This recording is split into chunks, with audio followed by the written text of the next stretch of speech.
Selamat siang Pak Yungki. Selamat siang Mbak Ervin. Bagaimana kabarnya Pak Yungki? Luar biasa, baik sekali. Gimana Mbak Ervin sendiri gimana? Ya, alhamdulillah luar biasa sehat juga. Tetap harus semangat lah ya gitu Iya, ya. benar sekali. Pak Yungki, bagaimana perasaan Pak Yungki setelah disupervisi beberapa hari yang lalu? Yang pasti saya sudah lega ya, Mbak Ervin ya. Kemudian sudah puas juga. Saya sudah melaksanakan apa yang sudah direncanakan sebelumnya begitu ya. Meskipun ya mungkin ada kelebihan dan kekurangan, nanti Bu Ervin lah yang melihatnya gitu ya. Oh ya. Setelah saya lakukan supervisi di kelas Bapak, bagaimana kesan yang Bapak peroleh setelah melakukan pembelajaran kemarin, Pak? Kalau kesannya sih positif ya Bu ya. Kemarin juga sudah kita bersama-sama mulai dari perencanaan, kita buat RPP dengan yang pasti menggunakan metode STOP ya Bu ya. Nah metode STOP itu sudah kita rencanakan bagaimana nanti proses pembelajarannya ataupun penerapannya dalam kelas gitu kan. Saya rasa kesannya ya positif sekali gitu, sampai pada akhirnya juga dapat berjalan dengan baik. Ada yang beda nggak Pak kira-kira dari yang sebelumnya yang Bapak rasakan? Tentu sangat berbeda ya Bu ya, terutama tampak jelas dengan antusias anak-anak seperti itu ya. Jadi ketika mereka diajak untuk merelaksasikan pikiran mereka begitu ya, jadi mereka merasa nyaman begitu, dan mereka merasa tenang ketika mereka akan melakukan proses belajar di kelas yang kemarin kita lakukan. Itu saja sih Bu. Ya, baik Pak Yungki, apakah pembelajaran yang Bapak laksanakan itu sudah sesuai dengan apa yang direncanakan? Ya, kalau memang di dalam langkah-langkah pembelajaran sih boleh dikatakan 95% lah Bu ya, sesuai dengan stepnya, itu sesuai dengan yang sudah direncanakan. Nah, cuman kemarin ada sedikit ya, hampir terlupa tuh Bu Ya. pada saat berdoa. Nah, tapi saya berusaha untuk gimana ya, mengkondisikan seperti itu ya, mensiasati sehingga doa itu tetap juga terlaksana. Ya, itu bagaimana Bapak mensiasati untuk langkah-langkah yang terlewatkan Ya. seperti itu? Kalau kedepannya ya mungkin lebih fokus gitu ya Bu ya, lebih fokus, ataupun ada catatan kecil mungkin ya yang bisa kita buat agar langkah-langkah tersebut tidak terlewatkan. Nah, tapi kalau yang kemarin memang kebetulan saya terbesit gitu, jadi doa itu tetap terlaksana sih. Kalau misalnya secara keseluruhan pembelajaran yang Bapak lakukan di dalam kelas, kalau misalnya dia skala 1 sampai 100, bagaimana itu penilaian Bapak? Dari angka 1 sampai 100 itu di angka berapa pembelajaran yang Bapak lakukan? Penilaiannya terhadap proses pembelajaran itu ya? Prosesnya. Ya, saya pikir itu 90% lah Bu ya, sudah berjalan dengan baik. Bagaimana dengan Ibu sendiri gitu Bu? Ibu melihatnya, apakah sama seperti yang saya perkirakan? Iya, kurang lebih Iya. seperti itu. Terus yang Bapak rasakan juga, adakah bagian yang memuaskan atau yang kurang memuaskan dari praktek Ya. pembelajaran yang sudah Bapak lakukan di kelas? Saya kurang puasnya pada saat ini Bu, pada saat kita itu memutarkan musik audio itu ya, audio yang dapat merelaksasikan mereka, membuat mereka tenang, itu sepertinya saya kurang puasnya di ini Bu, kata-kata saya pengantarnya itu. Jadi kata-kata yang saya sampaikan pada saat musik itu diputar itu ya, itu kayaknya saya agak kurang puas di situ. Jadi sepertinya determinasi atau perkataan saya itu agak kurang gitu untuk membawa mereka larut dalam ketenangan seperti itu kan. Kayaknya di situ yang kurang puasnya saya. Apa yang membuat Bapak kurang merasa kok kata-katanya kurang ini? Saya pikir Bapak selama ini bagus dalam membuat kata-kata, bagus dalam berbicara, bagus dalam Ya. ini. Kenapa yang kemarin tuh Kalau seperti itu? kalau itu bukan mungkin ya, pastinya saya lebih Bu ya, lebih concernnya itu pada saat pembuatan RPP-nya. Jadi pada saat pelaksanaan itu ternyata ini harus banyak kata-kata loh yang harus kita sampaikan ke anak-anak supaya bagaimana mereka memusatkan perhatian bersamaan dengan pemutaran lagu itu gitu. Jadi sekali lagi selama persiapan itu saya lebih menekankan pada RPP-nya gitu loh, step by step, langkah-langkah pembelajaran, tapi tidak concern pada apa sih kata-kata yang akan saya sampaikan seiring dengan diputarnya lagu itu gitu. Tapi ya kemarin saya rasa cukup lah. Cuman kalau dibilang kurang puas ya itu tadi, sepertinya kurang puas di situ. Berarti hal itu terjadi karena di luar perkiraan Pak ya. Bapak kirakan kata-kata yang ini kira-kira cukup, tapi ternyata mereka membutuhkan waktu yang cukup agak sedikit lama gitu untuk membuat fokus, kan karena Bapak sudah bisa memperkirakan mereka gitu kan, memperkirakan bahwa ini cukup, ini belum cukup, masih ada waktu gitu. Jeda itu belum gitu Pak ya. Terus selain itu ada lagi nggak Pak kira-kira hal-hal yang kurang memuaskan yang Bapak lakukan di dalam kelas nih pelajarannya? Yang kurang puas saya itu mengenai waktu sih Bu ya. Waktunya saya kurang mengestimate waktu. Nah itu ya.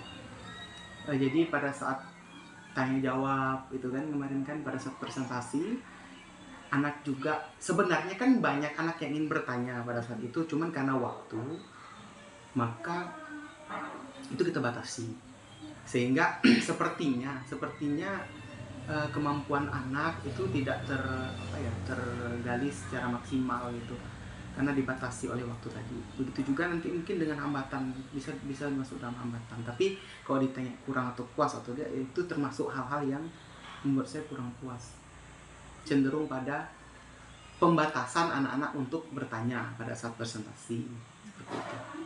Iya, ini hal yang saya rasakan juga Pak. Soalnya saya melihat anak-anak juga masih banyak yang perlu mau mereka tanyakan, ada yang mau disampaikan juga gitu kan. Cuman karena waktunya terbatas, lalu kurang tergali apa yang tentang materi itu gitu Pak ya.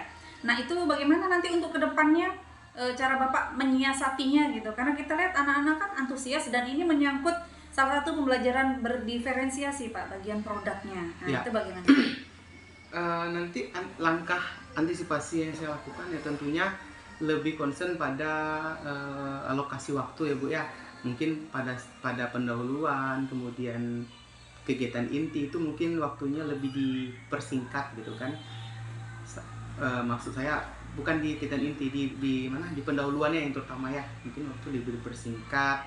Kemudian kalau kemarin saya itu memberikan motivasi dengan cerita yang cukup lama, ya mungkin nanti saya lebih mempersempit cerita atau motivasi yang diberikan kepada anak-anak sebelum pembelajaran dimulai. Nah, itu salah satu mungkin triknya ketika nanti ingin mengatur waktu agar semua ataupun presentasi itu yang menanya juga ada kesempatan gitu kan untuk bertanya. Ya seperti itu. Kalau yang cerita kemarin sudah diperkirakan Pak berapa waktunya? Ya. Berapa menit? Kalau cerita kemarin itu kan Bu masuk dalam persepsi pendahuluan Bu ya.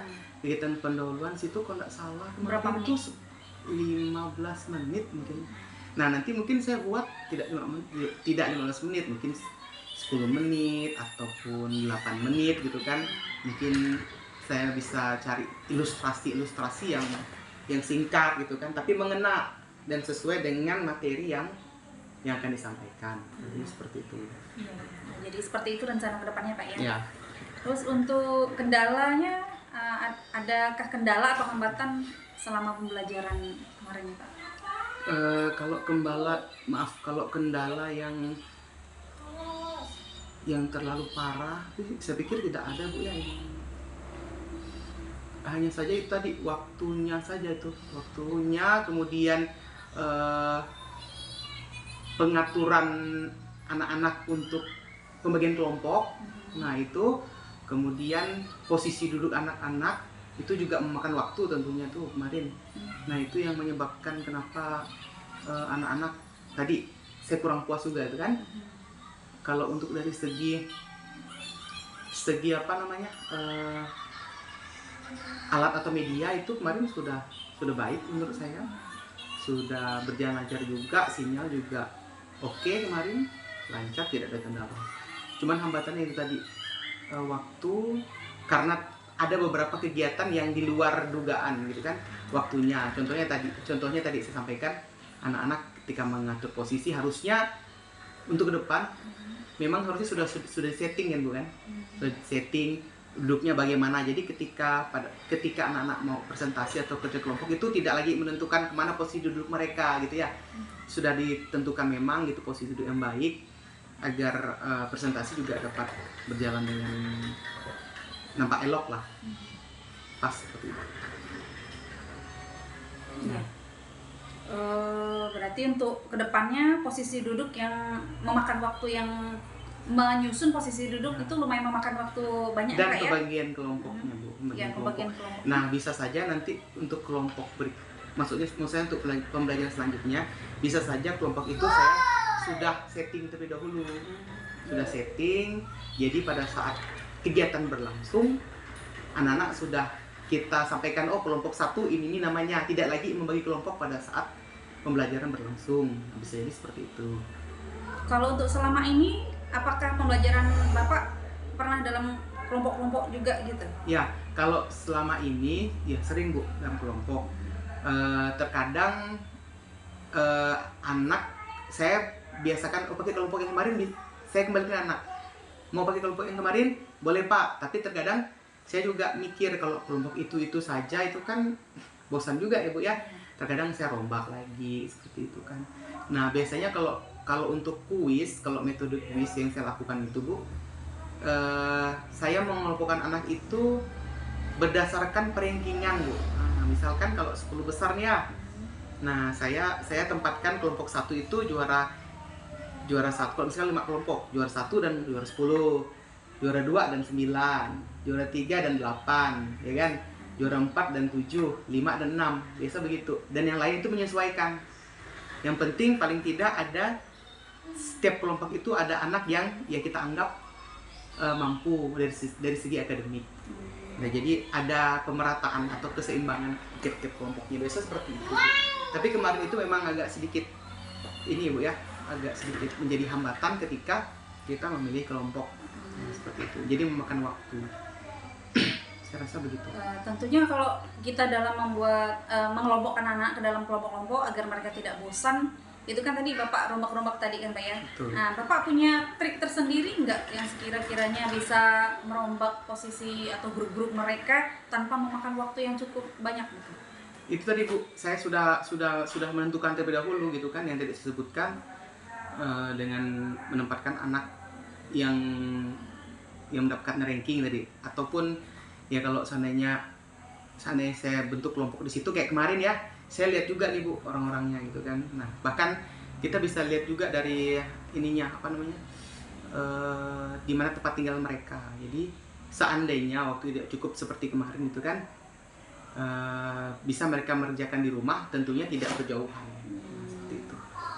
Mana rumah yang dekat kita satukan dalam satu kelompok seperti itu. Tidak menghambat mereka untuk dalam kelompok. Itu apa pertimbangan Bapak Ya, untuk dalam betul. membentuk kelompok ya. Dan tentunya Bapak sudah sangat mengenal anak-anak ya, karena mereka tinggalnya di mana dalam Betul. kelompok, sudah mempertimbangkan banyak hal Pak ya. Betul. Dan itu menurut saya luar biasa sekali Pak yang sudah Bapak lakukan di Terima dalam kasih. kelas, dan saya mendapatkan banyak hal, saya banyak belajar juga dari Pak Yungki. Saya ucapkan terima kasih, semoga pembelajaran Bapak ke depan, proses pembelajaran belajar di kelas nanti bisa lebih baik lagi. Amin. Akhirnya seperti ini, evaluasi seperti ini. Ya, terima kasih Pak Yungki ya. Ya. Terima kasih atas waktu yang telah Sama-sama. luangkan terhadap kita di coaching kita nih Pak ya. Oke. Semoga Bu Evin juga sukses selalu ya. Ya, amin. Terima kasih Pak Yungki. Selamat Sama-sama. siang. Selamat siang.